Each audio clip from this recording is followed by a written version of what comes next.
15장. 주님께서 모세와 아론에게 말씀하셨다. 너희는 이스라엘 자손에게 말하여라. 그들에게 이렇게 일러라. 어떤 남자가 성기에서 고름을 흘리면 그는 이 고름 때문에 부정하다. 다음은 고름을 흘리는 남자와 관련하여 부정하게 되는 경우들을 밝힌 규례이다. 그 남자의 몸에서 고름이 줄곧 흘러나오든지 그 남자의 몸에 고름이 고여있든지 하면 그는 그것 때문에 부정하다. 고름을 흘리는 남자가 눕는 자리는 모두 부정하다. 그가 앉는 자리도 모두 부정하다. 그의 잠자리에 닿는 사람은 모두 그 옷을 빨고 물로 목욕을 하여야 한다. 그래도 그는 저녁 때까지 부정하다.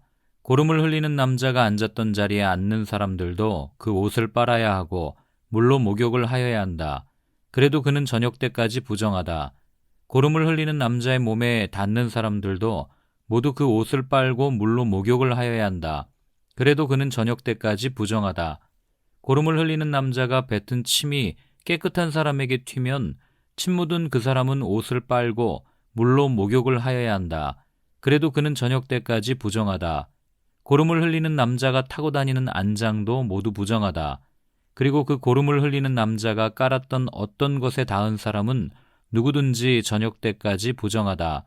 그런 물건을 옮기는 사람도 그 옷을 빨고 물로 목욕을 하여야 한다. 그래도 그는 저녁 때까지 부정하다.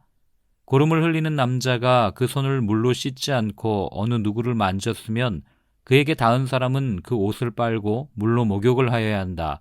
그래도 그는 저녁 때까지 부정하다. 고름을 흘리는 남자가 만진 오지 그릇은 깨뜨려 버려야 한다. 그가 만진 것이 나무 그릇일 때에는 모두 물로 씻어야 한다. 고름을 흘리는 남자가 나아서 정하게 되려면 이래 동안 기다렸다가 옷을 빨고 흐르는 물에 목욕을 하여야 한다. 그런 다음에야 정하게 된다. 여덟째 되는 날에 그는 산비둘기 2마리나 집비둘기 새끼 2마리를 가지고 주합 곧 회막 어기로 와서 제사장에게 주어야 한다. 그러면 제사장은 그것들을 받아서 하나는 속죄제로 드리고 나머지 하나는 번제로 드린다. 제사장은 그렇게 함으로써 그 남자가 고름을 흘려서 부정하게 된 것을 주 앞에서 속하여 준다. 남자가 정액을 흘리면 자기 온몸을 물로 씻어야 한다. 그래도 그 사람은 저녁 때까지 부정하다. 정액이 묻은 옷이나 가죽은 모두 물로 빨아야 한다. 그는 저녁 때까지 부정하다. 남자가 여자와 동침하였다가 정액을 쏟으면 두 사람이 다 물로 목욕을 하여야 한다. 그래도 그들은 저녁 때까지 부정하다. 여자가 몸에서 피를 흘릴 때에 그것이 그 여자의 몸에서 흐르는 월경이면 그 여자는 이래 동안 불결하다. 그 여자에게 닿는 남자는 모두 저녁 때까지 부정하다. 그 여자가 불결한 기간에 눕는 자리는 모두 부정하다. 그 여자가 앉았던 모든 자리도 부정하다. 그 여자의 잠자리에 닿는 남자는 모두 옷을 빨고 물로 목욕을 하여야 한다. 그 남자는 저녁 때까지 부정하다. 그 여자가 앉았던 자리에 닿는 남자는 누구나 옷을 빨고 물로 목욕을 하여야 한다. 그 남자는 저녁 때까지 부정하다. 그 여자가 눕는 잠자리든 앉는 자리든 어떤 남자가 그 자리에 닿으면 그 남자는 저녁 때까지 부정하다. 어떤 남자가 그 여자와 동침하면 그 여자의 불결한 상태가 그 남자에게 옮아서 이래 동안 부정하고 그 남자가 눕는 잠자리도 모두 부정하다. 어떤 여자가 자기 몸이 월경기간이 아닌데도 여러 날 동안 줄곧 피를 흘리거나 월경기간이 끝났는데도 줄곧 피를 흘리면 피가 흐르는 그 기간 동안 그 여자는 부정하다. 몸이 불결한 때와 같이 이 기간에도 그 여자는 부정하다. 그 여자가 피를 흘리는 동안 눕는 잠자리는 모두 월경기간에 눕는 잠자리와 마찬가지로 부정하고 그 여자가 앉는 자리도 월경기간에 앉는 자리가 부정하듯이 모두 부정하다. 누구나 이런 것들에 닿으면 부정하다. 그는 옷을 빨고 물로 목욕을 하여야 한다. 그는 저녁 때까지 부정하다. 그러나 흐르던 피가 멎고 나서도 정하게 되려면 그 여자는 이래 동안 기다려야 한다. 그런 다음에야 정하게 된다. 여덟째 되는 날에 그 여자는 산비둘기 2마리나 집비둘기 새끼 2마리를 회막 어귀의 제사장에게로 가져와야 한다. 그러면 제사장은 그것들을 받아서 하나는 속죄제로 드리고 나머지 하나는 번제로 드린다. 제사장은 그렇게 함으로써 그 여자가 피를 흘려 부정하게 된 것을 주 앞에서 속하여 준다. 너희는 이스라엘 자손이 부정을 타지 않도록 하여라. 그들 가운데 있는 나의 성막을 부정하게 하였다가는 그것 때문에 그들은 죽음을 면하지 못한다. 위에서 말한 것은 남자가 성기에서 고름을 흘리거나 정액을 흘려서 부정하게 되었을 때에 지킬 규례로서 몸이 월경 상태에 있는 여자와 부정한 것을 흘리는 남녀와 그리고 월경 상태에 있는 여자와 동침한 남자가 지켜야 할 규례이다. 16장. 아론의 두 아들이 주님 앞에 가까이 갔다가 죽은 일이 있다. 그들이 그렇게 죽은 뒤에 주님께서 모세에게 말씀하셨다. 다음은 그때 주님께서 모세에게 하신 말씀이다. 너는 너의 형 아론에게 죽지 않으려거든 보통 때에는 휘장 안쪽 거룩한 곳, 곧 법궤를 덮은 덮개 앞으로 나아가지 말라고 일러라. 내가 구름 사이에 휩싸여 있다가 그 덮개 위에서 나타나기 때문이다. 아론이 거룩한 곳으로 들어가려고 할 때에는 다음과 같이 하여야 한다. 솥대 가운데서 숫송아지 한 마리를 골라서 속죄 제물로, 수량 한 마리를 번제물로 바쳐야 한다.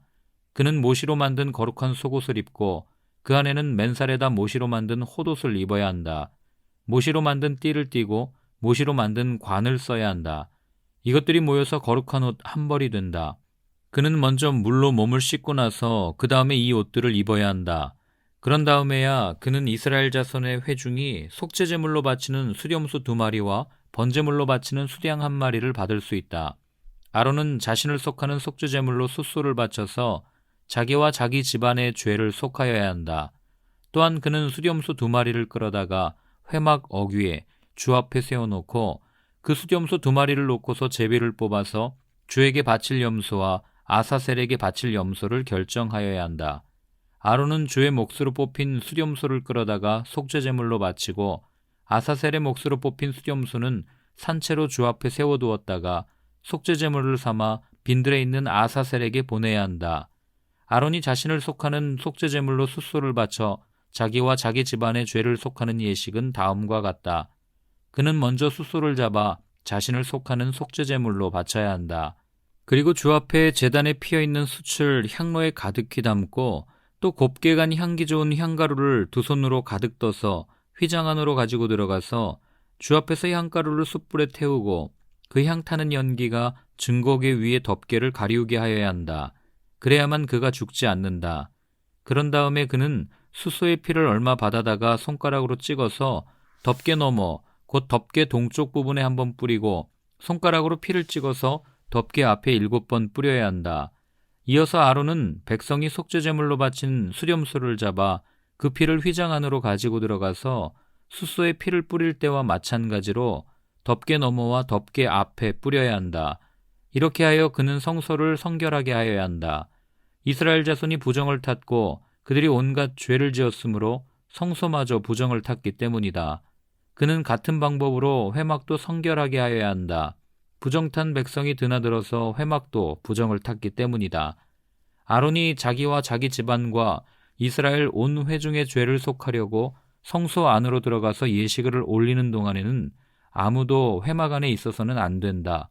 성소 안에서 치르는 예식이 끝나면 아론은 주 앞에 있는 제단으로 나아가서 그 제단을 성결하게 하는 예식을 올리고 잡은 숫소의 피와 수렴소의 피를 받아다가 제단 뿔에 돌아가면서 발라야 한다. 그리고 그는 그 피를 자기 손가락으로 찍어 제단 위에 7번 뿌려서 부정하게 된 이스라엘 자손 때문에 같이 부정하게 된 제단을 정하게 하고 거룩하게 하여야 한다. 이렇게 하여 아론은 성소와 회막과 제단을 성결하게 하는 예식을 마치게 된다. 다음에 아론은 살려둔 수렴소를 끌고 와서 살아있는 그 수렴소의 머리 위에 2손을 얹고 이스라엘 자손이 저지른 온갖 악행과 온갖 반역행위와 온갖 죄를 다 자백하고 나서 그 모든 죄를 그 수렴소의 머리에 씌운다. 그런 다음에 기다리고 있는 사람의 손에 맡겨 그 수렴소를 빈들로 내보내야 한다. 그 수렴소는 이스라엘 자손의 온갖 죄를 짊어지고 황무지로 나간다. 이렇게 아론은 그 수렴소를 빈들로 내보낸다. 그런 다음에 아론은 회막으로 들어간다. 그때 그는 성소에 들어갈 때 입은 모시옷은 벗어서 거기 놓아두고 성소 안에서 물로 목욕하고 난 다음에 다시 그 옷을 입고 바깥으로 나가서 자기의 번제물과 백성의 번제물을 바쳐 자신과 백성의 죄를 속하여야 한다. 속죄제물로 바친 기름기는 제단 위에다 놓고 불살라야 한다. 염소를 아사셀에게로 보낸 그 사람도 자기 옷을 빨고 물로 목욕을 하여야 한다. 그는 그렇게 한 다음에야 진 안으로 들어올 수 있다.